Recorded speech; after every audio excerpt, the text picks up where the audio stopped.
はい。それでは、第2回戦よろしくお願いします。第2回戦とりあえず、バチバチってやっていきますんで、バチバチしてます。バチバチって。これをちょっとモードにして、配信ニュースを仕入れつつ、お送りします。本日の打ち上げまであと残り20分ほどになりましたが、こっちもいいか。BGM かぶせた方がいいね。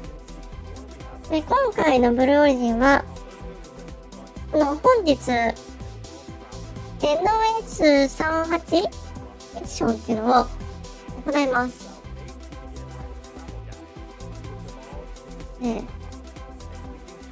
NS-38 ミッションでは、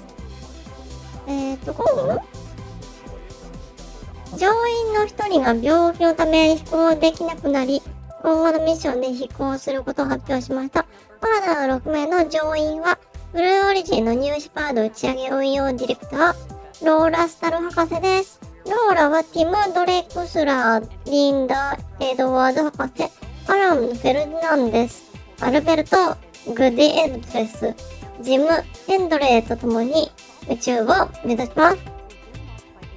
ローラさんは、カンザス大学で工学物理学の学士号を取得し、コロラド大学のボルダー校で天体力学及び衛星工法分野の航空宇宙工学学科の博士号を取得しました。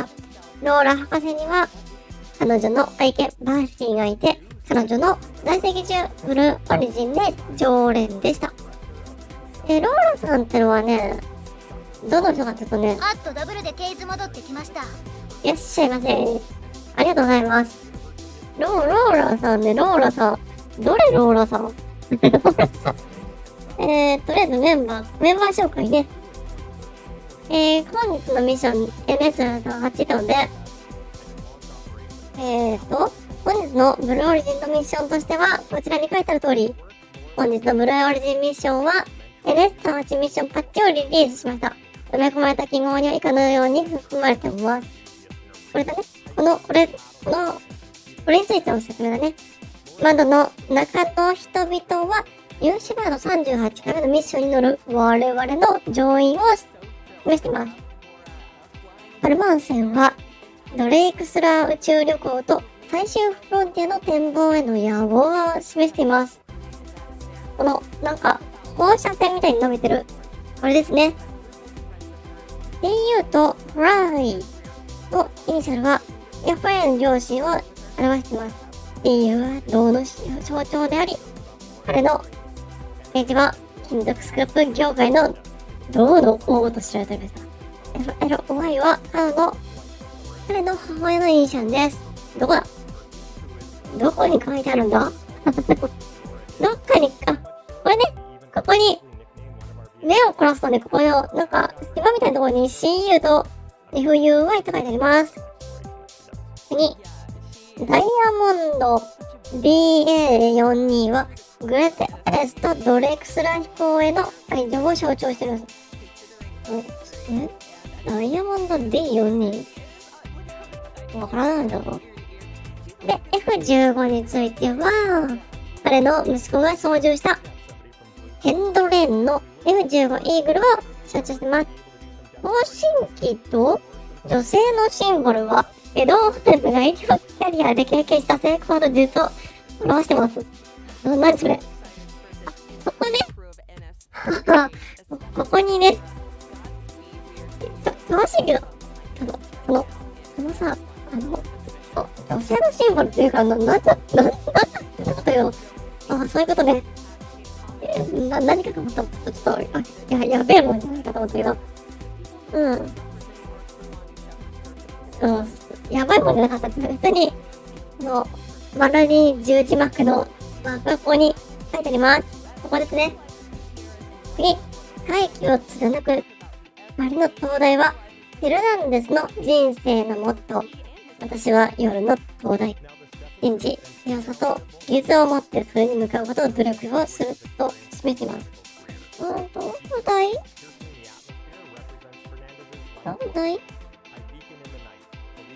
題どれこれやっぱこの放射線かな。ということで、これが、以上が、そのミッションパッチの理由です。今ちょうど解説してるね。ここに書いてあるでしょ、これ。はい。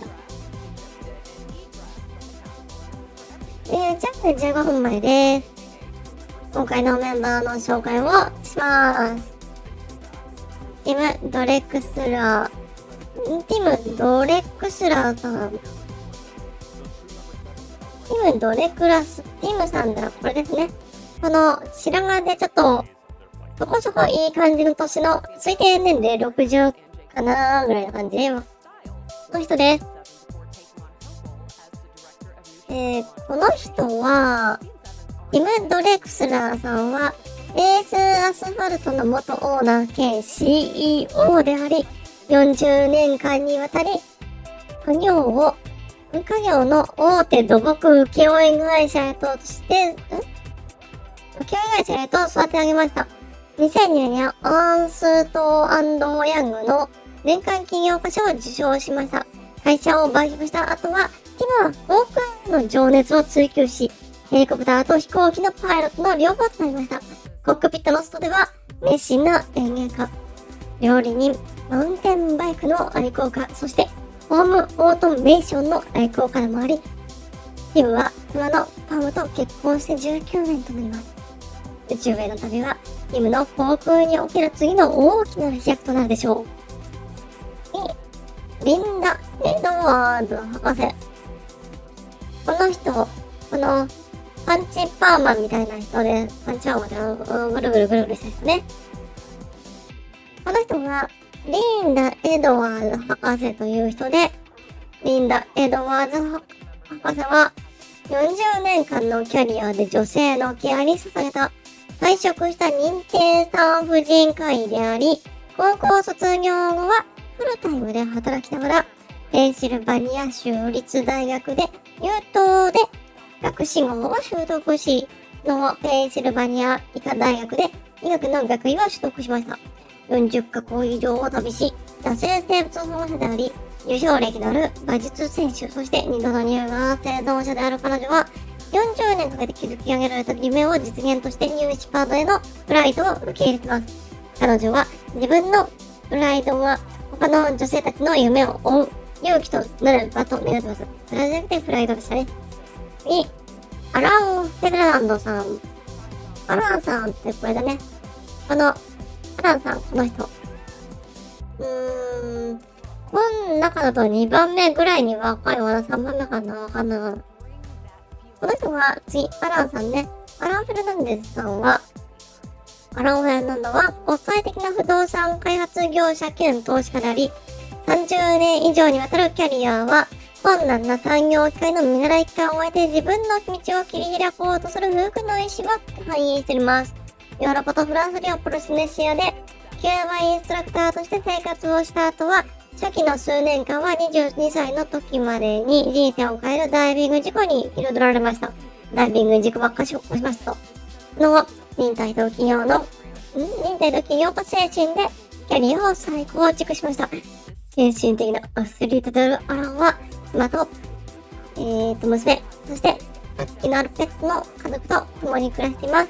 彼はニューシパードの任務を自分を追い込み可能性を探求するもう一つの機会として捉えているのです。なんだこりゃ。いいな。見たっていいの。公式かよ。次、アルベルト・グディエレスさん。アルベルト・グディエレスさんはこの、多分ね、バーの中で最も若い人だね。はい。こんなね。いいね。アルベルト・グラディエレスさんは、起業家で技術者で、そして世界旅行者で、7大陸100カ国以上を訪れています。2008年に旅行会社の執筆を始め、それがシビタリティスへと発展し、月間100万人以上の旅行者にサービスを提供する主要なツアーアクティビティブプラットフォームとなっております。ニューシェパードでの彼の今回は彼の生涯をかけて探検した世界への新たな視点を味わう機会を提供しております。なんだそれ。なんか一番、起業家、ちょっとした世界旅行、初めてがないな。次、ジム・ヘンドレイさん。ジムさんはこの、なんか普通の、偉いおじさんって感じですかね。ジムさん。ジム・ヘンドレイは退役したアメリカ空軍大佐通り、元 F15 戦闘機パイロット、そして157戦闘作戦飛行隊の元司令官であり、複数の海外戦闘派遣経験があります。さらに、ジムはグローバルな製造企業であるヘンドレイプラスチックス社の創業者でもあります。マスター、エレクトロシャン、ゼネラトロコントラクター、FAA 認可の航空パイロット、そして献身的な公務員として、プラペット学区の委員会長で15年間勤務し、アーカソー州議会の両院上院議長を務めました。議長最高だね。4人の子供を持ち、12人の孫を持つジムはあり、ニューシパートのフライトを生涯における航空探検方針への情熱の自然な延長と考えております。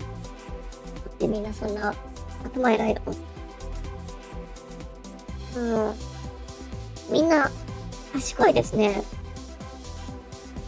アンドリュー・ヤッフェさんっていうのは、これね、最後の人。ちょっと涼しい人ですね。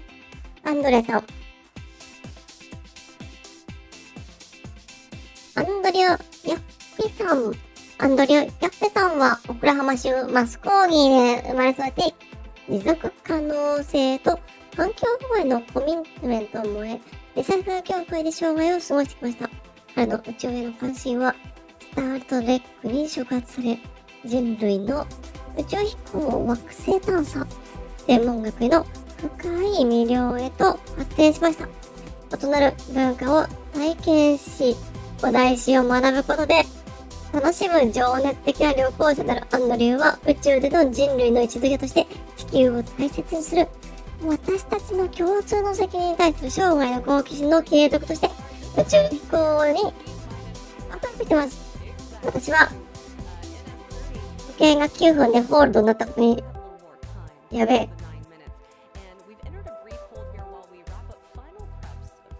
はい、以上が今回のメンバーです。はい。メンバー紹介が終わったところで、お気づきでしょうか？ホールドです。ホールド。やめてよ、ホールド。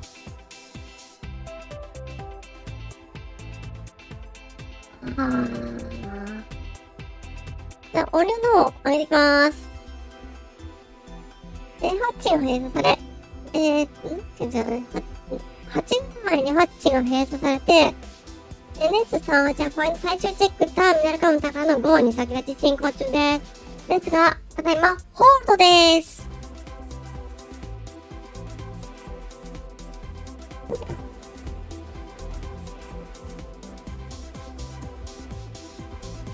ホールドなんでいや、いつもホールド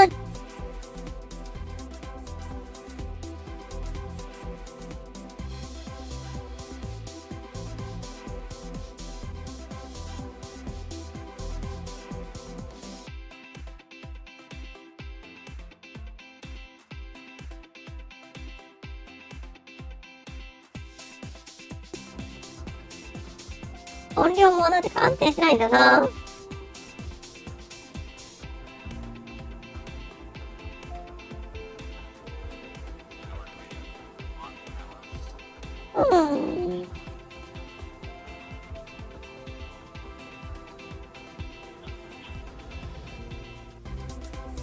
While we are waiting in this hold for the launch of NS-38, it's not often that I have someone like Matt Donovan with me here on the desk who can talk all things new Shepard.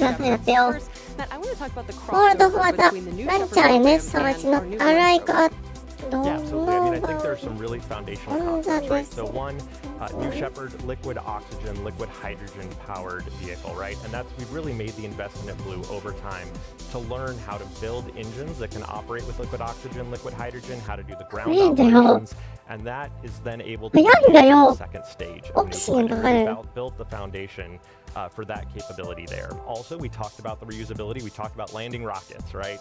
And so all the way from that second mission of New Shepard, where we were able to successfully land, to the second mission of New Glenn, where we were able to successfully land it on the barge here recently, all the guidance, navigation, control algorithms, how you manage all the propellants in the vehicle during those descent phases, how those engines are deeply throttleable to be able to give you that capability to land the vehicle back. All of those technologies are extensible, and it goes beyond the things that you see on the webcast. There are avionics platforms that we have that are common between the two vehicles that we've been able to get flight experience on for New Shepard. Share those things with New Glenn. And that's all the fun technical stuff. The other part is you've got to operate the rocket, right? And so we have our great crew down in Texas right now that's sitting on console getting ready to launch. And we've taken many of those operations folks been able to share those lessons learned with New Glenn. One of our flight directors for New Shepard sits on console for first New Glenn launch, right? And so how you manage that launch crew, how you get through the countdown, all those are the types of lessons learned that we're sharing from New Shepard to New Glenn, and really set them up for the tremendous success that they've had on their first two flights. So I actually got the extreme privilege of chatting with Megan Lewis, launch director over for New Glenn. And what was so cool about that is she told us about this tradition you have of Wile E. Coyote. And that actually went over from New Shepard all the way to New Glenn.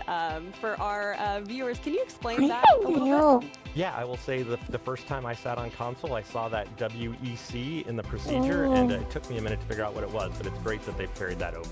It really, really is. So if you're just joining us, we talked a little bit about between New Shepard and New Glenn. At Blue. You might be noticing that our hold has been about 8 minutes and 30 seconds before the NS-38 crossed liftoff. And as we count down from that, let's go ahead and talk a little bit more about a couple of things that have to do with New Shepard. And in order to do that, I'm going to toss over to capsule. Oh, good. We've got the go pole. Booster. Let's listen in. Go. Ground. Go. Inco. Go. Safety. Go. Capcom. Go. Engineering. Go. Copy all goes. New Shepard is go for launch. Booster, commence the terminal count. Local flight. Controllers, drop UHF voice. We love to hear that, Matt. We are a go for launch. How are you feeling right now? What are you typically doing in this moment? So it was a great replay of our go pole. Typically, I'm on our mission management team, so I'm sitting there in the back room down there making sure we're getting through all of our flight readiness reviews. The things are going well on the countdown. If anything comes up, we're there to help the launch team get through that. So it's great to hear them get through that terminal count go pole. And I want to say it's great to be here because we've got Mike Marhill down there covering for New Shepard today. Hey, shout out to Mike right now, who is out in West Texas. And of course, NS-38 will take to the skies and beyond from Van Horn, Texas. So while we have a moment, let's actually take a closer look at the town home to New Shepard's team out west. わかんだよね。わかん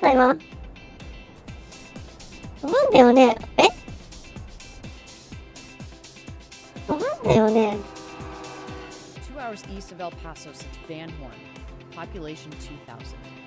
打ち上げ6分前でこんな楽しいムービー流されて。breathtaking sunsets, マジで endless horizon, 逆に hiking trails, ミッションコントロールハードルゲブリア Go to process It's our home away from home. Go だよね。ご飯って言ったよね。 We get to take part in the local culture. 一応ね、ミッションコントロールはね、ご飯って出てるから、 Get a glimpse of New Shepard. 打ち上げると思うんだよ。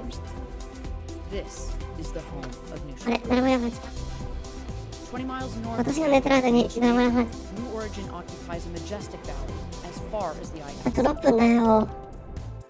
Texas has always been at the forefront of human space exploration. It was home to mission control for the Apollo moon landings, and it's where astronauts have trained for decades. Now, this rich history is being passed to a new generation of astronauts. West Texas has been the site of every New Shepard mission to date. もう少々お And 待ち it's くだ where the さい。 journey to space begins.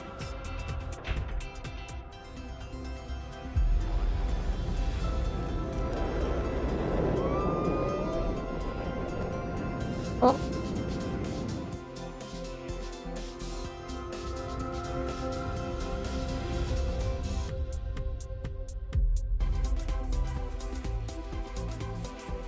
I love it every time I have the opportunity to go out west to West Texas, whether you're, having a drink at the El Cap or hiking Guadalupe Mountain, the tallest point in Texas. I know it's one of your favorite places to go out and visit too, right? Absolutely.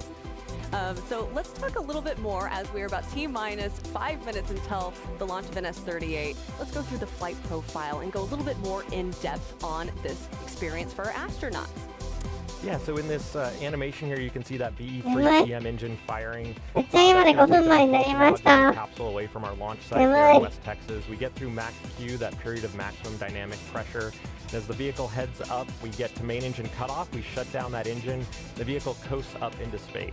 We get that separation, and then the astronauts can unbuckle and enjoy their amazing zero-G experience looking out over the Earth and space. Now, the propulsion module and the crew capsule are actually two different shapes. That's on purpose, so that aerodynamically, that PM, that propulsion module is going to come back more quickly. We get through the aerodynamic surface deployment, and then at what seems like the very last second, that engine fires, those landing gear come out, and the PM comes back to Earth.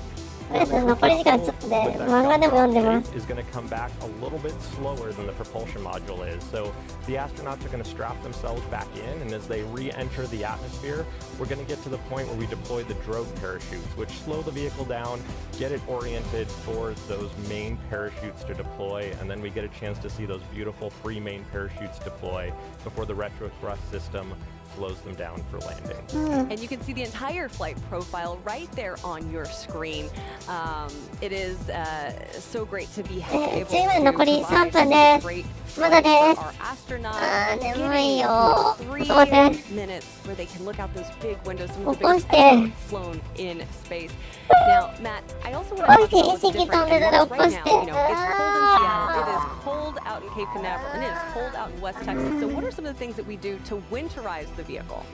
Yeah, that was actually part of our selection of our T0 time for today, is that it is cold, and we talk a lot about the rockets, but less about those ground systems. So we've got commodities that are on the ground that have to be conditioned before they get fed to the vehicle. We've got pressurants on the vehicle. We're always looking to make sure that we get the right density. Again, you're looking at that pressure, that temperature, the right density of things like gas. And then we have that environmental control system on the ground. And we need to make sure and turn that heat, warm things up in the capsule for when our astronauts. You might notice on your screen we have entered another hold at just under T-minus 3 minutes. But let's continue this conversation, Matt. So what is something that we actually do in the summer versus what we do in the winter? Yeah, one of the other interesting things is that we're also looking at things like upper level winds. We're looking at thunderstorms in the afternoon. So during the summer, you'll notice we tend to launch earlier in the day, a little bit cooler, both for launch and then also for all of our recovery operations. Then we're also looking for all those upper level winds, trying to trend those, everything that the vehicle has to fly through on its way up and its way back down. And you actually see those shift seasonally throughout the year. All right, so we're about T-minus just under 3 minutes as we are in a hold for NS-38. Again, the crew of NS-38 is Tim Drexler, Linda Edwards, Alan Fernandez, Alberto Gutierrez, Jim Hendren, and Laura Stiles. In this moment, we're going to toss it back over to the rocket, get a little more information, and come back to you guys.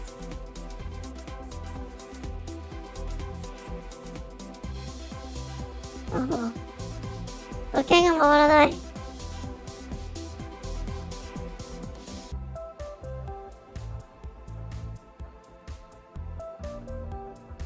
ああ。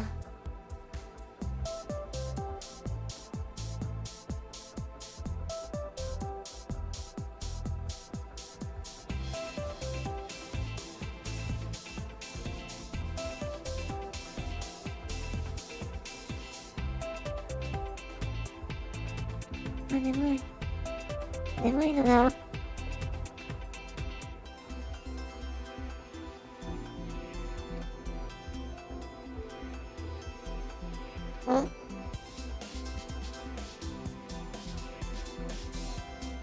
まだタイマー回ってないね。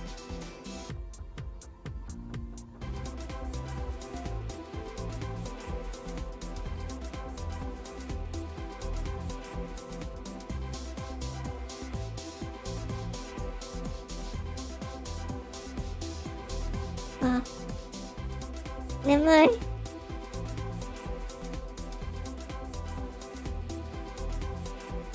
全然カウントタイマーが始まらない。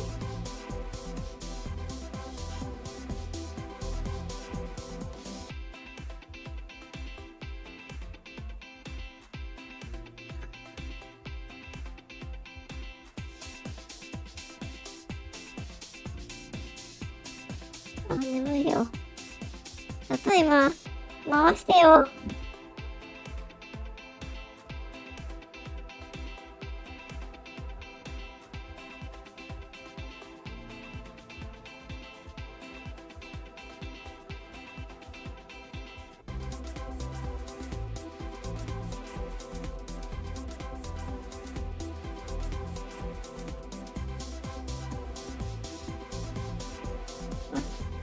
やばい。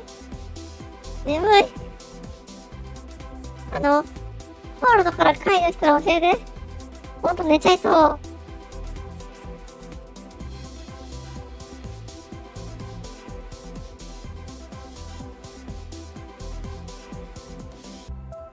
あ。中まで2分54秒。終わりません。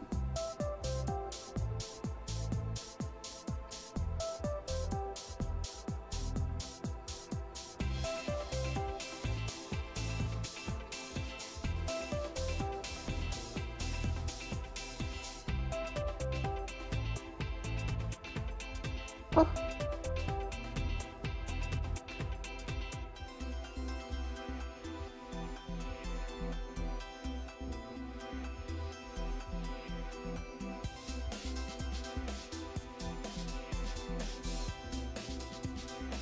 眠い。Right, you are watching NS-38. You've got a great shot there from our drones of New Shepard out on the pad. We are currently in a hold just under 3 minutes to launch.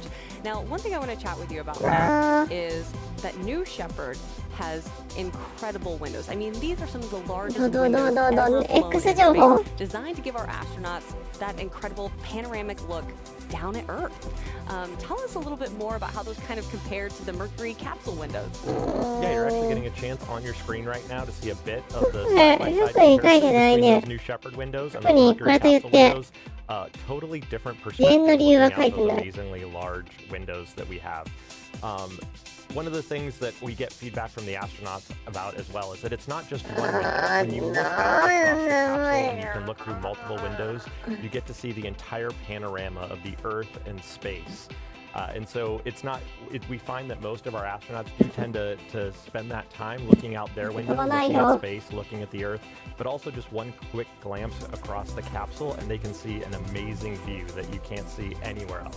Matt, you've been with the New Shepard program quite a long time, and I know you've had a chance to chat with some of our astronauts who have taken these flights. What did they say about what it's like for them to look out those windows and then take those images back with them mentally after their flight? You know, I think one of the most insightful pieces of feedback that we get from our astronauts is that the view of Earth is amazing, and that thin little blue line of atmosphere is really indescribable. But the one thing that surprised me the most is that the astronauts talk about the blackness of space in contrast. That it's truly a shade of black that nobody has yet been able to put words to. And so while they're excited to look down and see the Earth and see what's below them, it provides an amazing contrast and perspective seeing that against that black darkness of space. Yeah, I've heard that many a times where you see, you know, this wall. Everything and everyone you love is in this space. It is this beacon of life. in our atmosphere, in our solar system. That atmosphere is what really just keeps everything together. And going beyond that is just such an incredible experience. So if you're just joining us, we're watching NS-38. We are at a hold just under 3 minutes until launch. We're going to toss it back over to the rocket and be back with you shortly.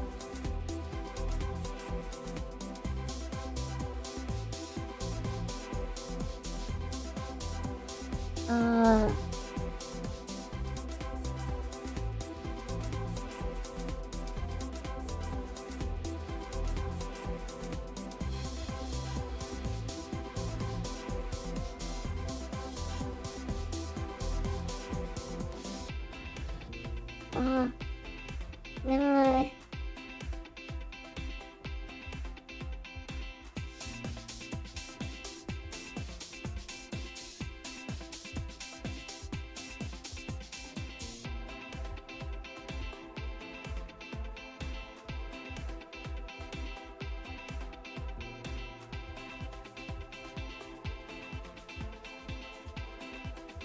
眠い。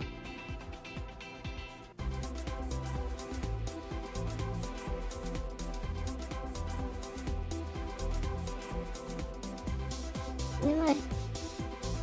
あと、いつまでホールドが続く？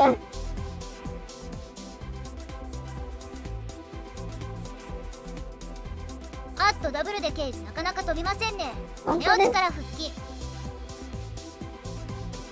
そうです。本当に飛ばないんです。私も寝落ちしそうです。なんで？眠いよ。今日ダメかな。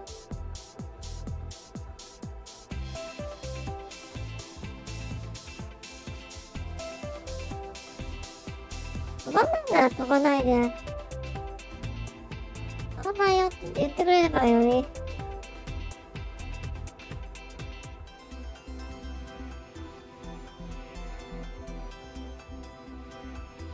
All right, friends, you are watching NS-38. We are at a hold at just under 3 minutes until launch. We do have an update for you, and that is that there are unauthorized personnel on the range. Our security is currently working to clear that, and then we will have NS-38 ready to go across the Kármán line.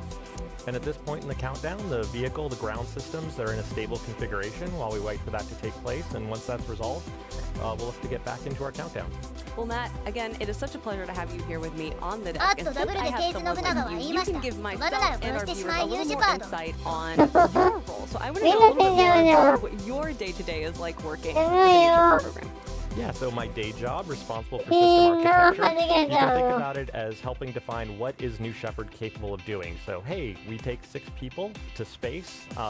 We get up to about 350,000 feet. How do we do that? I'm responsible for defining all of those types of things. I'm responsible for making sure that our ground systems, our propulsion module, our crew capsule, our operations crew, all those things all work together. That it all, when we get to a day like today on launch, that all those things work seamlessly together. I've got a fantastic software team that's part of my group that builds all the flight software, ground software, guidance, navigation, and control, the labs that we test all those things in, and several other folks on my team that bring all the rocket parts together. And then at the end of the day, I'm responsible for our human flight certification. So what is our standard for making sure that we're in a place to go fly people?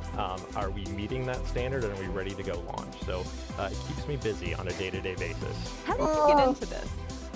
Great question. I've had the opportunity to work on launch vehicles my entire career. So whether it's been sending probes to Mars, to Pluto, to the moon, and then the opportunity to come here at Blue, one of the things that I found is that I am just truly passionate about human spaceflight. The opportunity to see the impact that this experience has on people and to be able to broaden that perspective to so many folks that otherwise wouldn't have the chance means New Shepard is the best job in the world. Where did that passion come from? What lit that fire for you? So one of the things I truly appreciate is the history of spaceflight, right? So we just looked at those Mercury windows, and you think about Alan Shepard, John Glenn, all those folks, and just what it was like for those first people to go to space. Right. And you see the expansion of that through the Apollo program. There's a reason why 50 years later we still talk about those moon landings, right? And so excited that we're going to be going back to the moon and making those same types of memories for another generation. And so to be able to carry that legacy of technical achievement and on impact on humanity forward into this next generation, it's a fantastic opportunity to do that. I want you to know, Matt, that if anyone else was sitting next to me and we were talking about you, every single person would talk about what just an incredible human you are to work with and how knowledgeable you are. When I first came to Blue, you and I got to set up a one-on-one. We had an hour, and you took me through the vehicle, the history, I mean, everything. Our own Joel Eby, he was like, hey, you got to talk to Matt. He's going to get you squared away so you know everything about New Shepard. And I did. I walked away from that conversation just like enthralled with everything that this program does. But you also, as we mentioned, get to work with Laura Stiles, who is, of course, a part of the crew of NS-38. Tell me a little bit about Laura's role. Yeah, so on a day-to-day basis in Laura's role, she's responsible for the operations team. And so that means personnel like our booster controllers responsible for our countdown we're getting through today, capsule controllers, ground controllers. She has an entire training team. Days like today don't happen without the fantastic training that Matt Loomis and the rest of our training team puts the crew through for simulations to understand, hey, we run into a hold. How do we all respond? Are we all ready for those types of situations? Works with our flight directors, so the folks making the ultimate decisions on day of launch. She's responsible for managing that entire team, not just to get ready for every launch, but how we evolve it, how we make it better. I think that's one of the things that I truly appreciate about being on New Shepard, is that we're always looking to improve. Today being our 38th launch, it's been amazing to see the growth in the team since my first launch, which was our 7th, over the last 30 launches here to get us to a day like today. If Laura watches this webcast back after her launch, what is one thing that you want to say to her, that you want her to hear from you directly? I think one of the things that I hope she knows is just how excited everybody at Blue is that she is getting to have this experience. As I've talked with folks, you know, it's a very special privilege to get a chance to go, and everybody is like, oh, I'm glad it's Laura. Yeah. Laura, the way that she interacts with the team, the way that she cares about people, the way that she approaches every situation with humility and how she fills in whatever needs to get done. That's one of the great things about Laura. When I got the opportunity to train as a pretend astronaut, I still have the memories of her coming, rushing through the desert, running to make sure, like, are you guys okay, as we were pretending to, you know, have landed, right? And so just the passion and energy that she brings to everything, I hope everybody knows that. For viewers who might be like, what do you mean pretend astronaut? Do you want to describe that? Absolutely. So one of the other pieces of great feedback we get from our astronauts is just how well the training over the 2 days before launch prepares them for their experience. Well, again, just like we talked about training our launch crew, we got to train our trainers. Right. So we've talked about these crew member 7s. And so these crew member 7s also have to go through a training and certification process before they're in those roles to go do that. So Jake Mills, our crew member 7 for today, he went through that training and certification. Sarah Knights does a fantastic job leading that team. And so they've got to practice on somebody. So we have, we call them astronauts, N-O-T-S at the end, for the folks that are not actually going to space, but several of us have had the chance to participate, and we're there to help train the trainers, to give them feedback, to challenge them so that no matter what the experience is, they're ready to go and give our customers an amazing time. Yeah, and then you can see our astronauts of NS-38 today. This is some of the footage of the training that they've gone through over the past 2 days. Practicing everything, making sure they know all of the steps for the day. Such a critical part of the mission as well. And I know our director Sal, who is at home, actually, he is awaiting his 3rd child who might be born today. We have to give a shout out to him. He is the one who makes sure that we always have such great footage over the 2 days of training. We work with our teams down in Texas, and then we're able to deliver that here on our webcast. So I just wanted to give a quick shout out to Director Sal right now. We are so excited for you and your entire family. While we're still in this hold, we're at T-minus just under 3 minutes. We're going to toss it back over to the rocket and be back with you guys shortly. それか。やばい。意識を失いかけたっけ、今。いや、本当に、インフォかな。眠いよ。一応原因としては、なんだろう。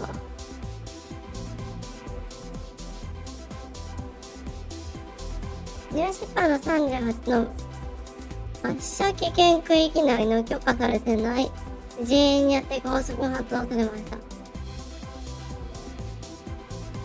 誰だ？発射危険区域内に入ったやつは。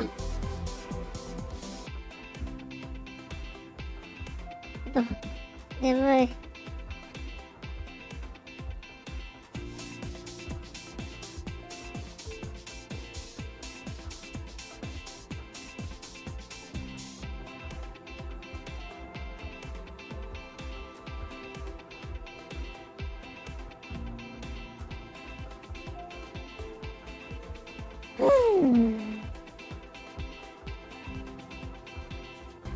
ダメだなこれ。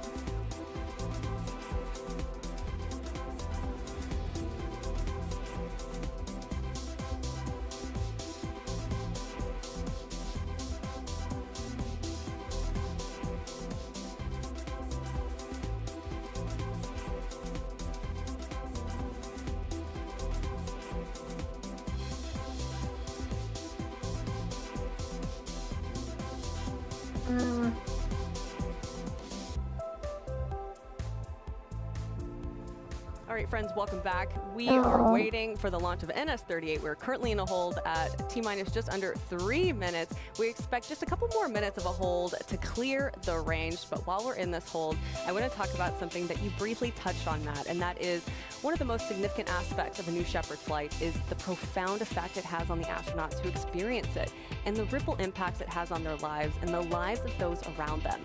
This transformative experience is often referred to as the overview effect. Yeah, so the overview effect is really a cognitive shift reported by many astronauts who have viewed Earth from space.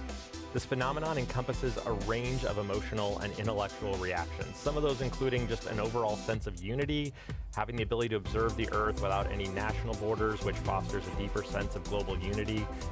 Some people report just seeing the fragility of Earth. Many astronauts report that thin layer of atmosphere I mentioned earlier and the finite resources become starkly more apparent when they're looking out those windows, and it really helps emphasize the need for environmental stewardship. Some report just overall personal transformation, that it just has a profound change in their perspective on life, leading to a greater appreciation for the planet and a renewed sense of purpose back here on Earth. And that's such a huge part of what we do, of course. It's the impact that New Shepard and the flight has on astronauts after a journey aboard New Shepard. It's just more than a physical adventure. It's really a journey of self-discovery and profound insight. The experience, it often leads to like this heightened sense of awareness, like this greater consciousness of global issues such as climate change, poverty, and conflict. There's also this sense of inspirational leadership. Like many of the astronauts return with, I guess what you call like a renewed mission to contribute positively to society, often becoming advocates for space exploration and environmental causes. And then, finally, there's like this emotional reconnaissance, like seeing, as you mentioned, like this beauty and this fragility of Earth from space that can really evoke a powerful emotion, leading to a deeper connection with the planet. There's one astronaut who can speak to this that some of you might recognize, and that astronaut is William Shatner. Yeah, so let's hear from him directly about his experience. Oh my God. Oh, wow. I can't believe it. Everybody in the world needs to see. There is Mother Earth and comfort, but what you see is born.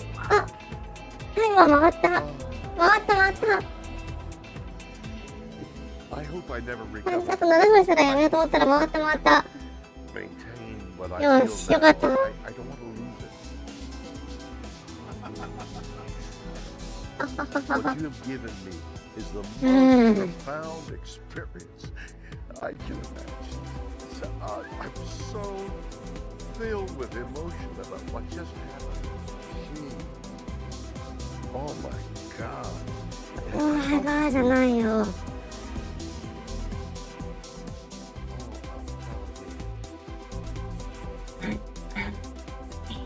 just a profound effect. All right, so we're T-minus just under 2 minutes until NS-38 takes to the skies across the Kármán line. And right now, the vehicle is going through a series of fit checks.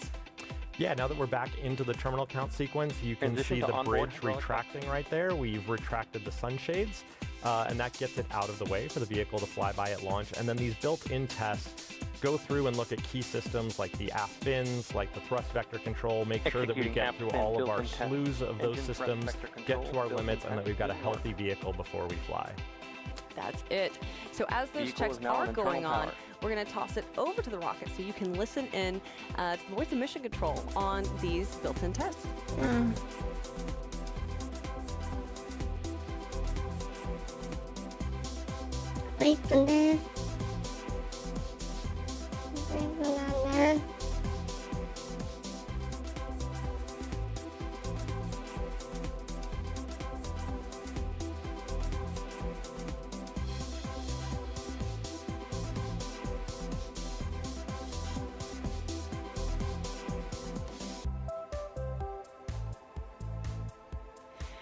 All right, at T-minus just under 40 seconds. Propellant tanks are at flight pressure. いやー、緊張しましたね。 The propellant takes Switch are to in the onboard green helium. zone.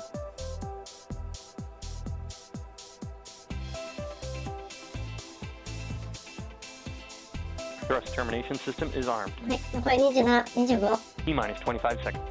23、22、20、All 19、 right, it is time Yes. to launch this Jenna. rocket. 16、15、14、10、12、11、10、9、 8, 7, 6, 5, 4、 4, 3、 start, 2、 2, 1、 1.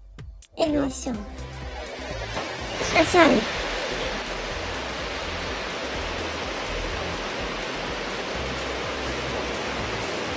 あー、すごいな。いけ。行くのだ。飛んでくんだ。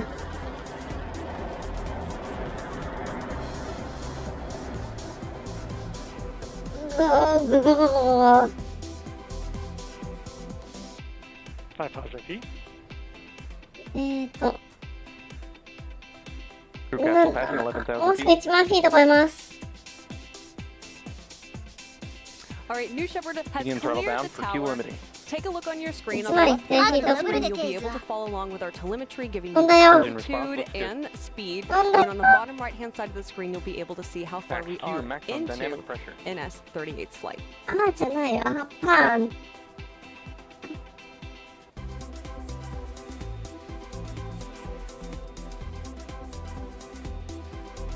Mach 1 equals supersonic. Engine back to full throttle. Chamber pressures look good. ああワオじゃねえよ。あっとちょいやマガレージこんばんは You are 出て hearing き our 60,000 astronauts from feet. inside the vehicle. こんばんはね。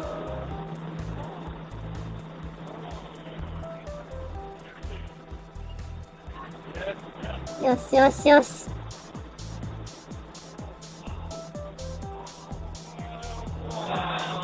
なんでこの音は。ワオじゃねえよ。ワオワオね。あっとダブルでケース今日はこれよりチャレンジ成功しますかねあっとちょいやマガレージいい感じとりあえず成功はする。 Astronauts experiencing max ascent Gs.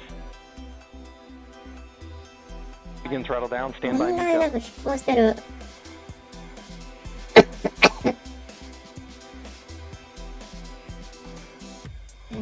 何も問題ない。 Go confirmed.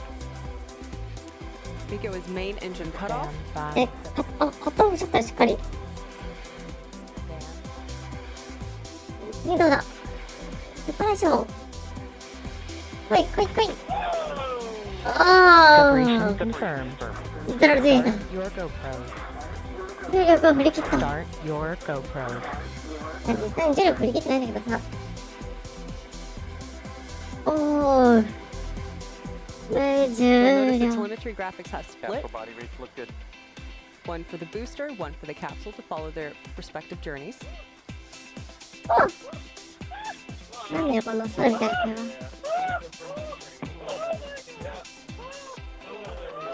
なんで外国人は、お前は。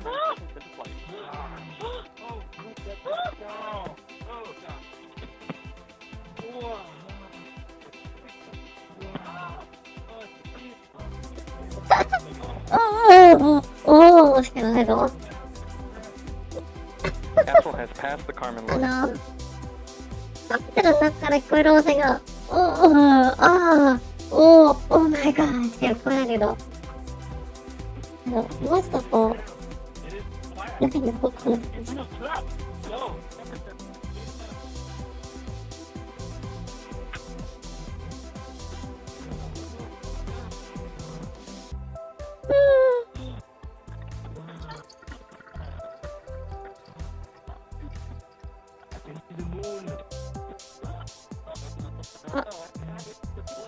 Capsule apogee at 350,000 feet. 予定通り100キロ超えました。はい、皆さあとん帰ってきダブルでケます。イズアメリカンはおだてたりする必要がないのでリアクションの声が乏しいですね。笑い。本当だね、確かに。リアクションね、リアクションね、そうだね、リアクショ4ン。 minutes, 25リアク seconds. ション、それだけ言えれば、アメリカ人になれる。月が見えるとかね。もうちょっ Despite the clouds, we've got a nice long range shot of the capsule and the booster. と、That Capsule one body minute rates look warning good. is for 間 all もなく、 astronauts, リ knowing エン that ト they リ have ー。 1 minute before they need to get back and buckled into their seats to リ return エン to ト Earth. リー。 Booster descending past 300,000 feet. 私は、夢の世界にリエントリーしそうだよ。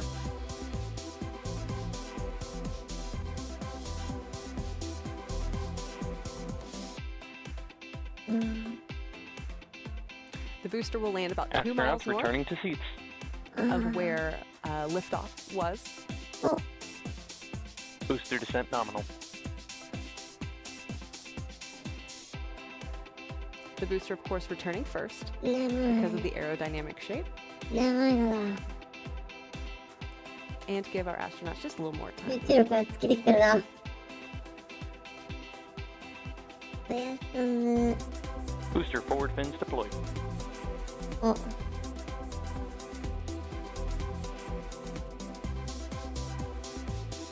Capsule has reached atmospheric pierce point.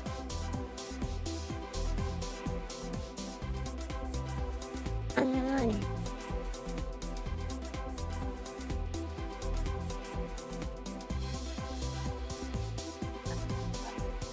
We were taking a look from a camera on our booster, pointed back down towards West Texas.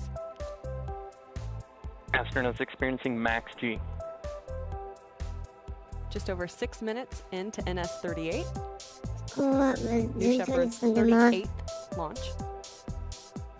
さあ、来るぞ、来るぞ。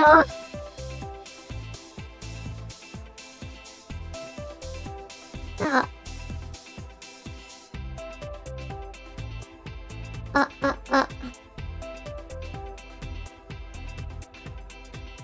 お、エアブレーキ展開 Booster。drag brakes deployed.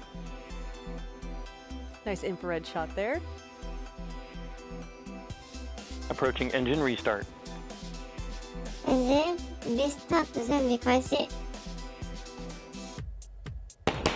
お、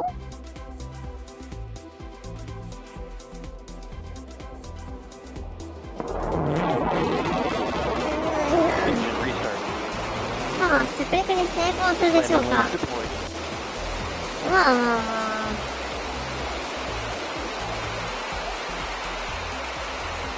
起きないじゃない。 And she's Booster back. touchdown. Welcome home, New Shepard booster. あ、Well 精度ダブルで高いケイズな遠。近法のせいで墜落したの Big かと shout 思い out まし to た our わ。 friends in 本当だよ。 Texas, Huntsville, and of 今日こ course そ Florida. 地面 who に are 着 all 地するかも watching. この Starting 日。 booster auto saving.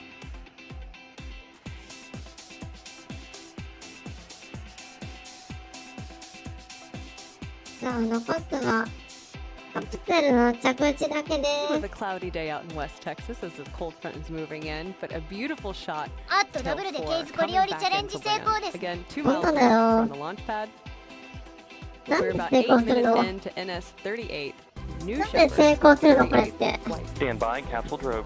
私はこれうまくやる自信ない。We are looking to require a picture. There it is of the capsule. Capsule drogue ドラッ deployed. グシュート。 Stand by mains. さあ、メインフラッシュは展開するでしょうか？ Capsule mains deployed.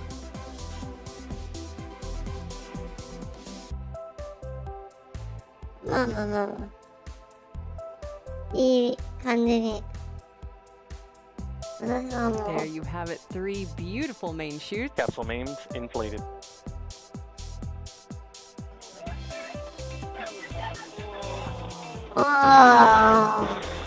お前らもうしか言わないどうしか。 I know those shots out in space are incredible to see with your own eyes. But I Capsule tell body you, rates look good. looking out the windows over West Texas ain't bad either.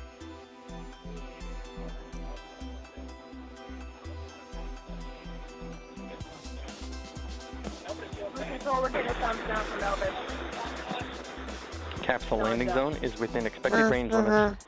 Blue control copy.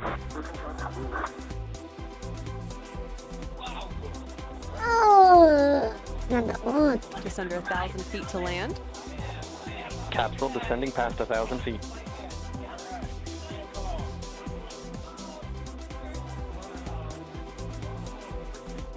本当に何かな。って。 TDS enabled.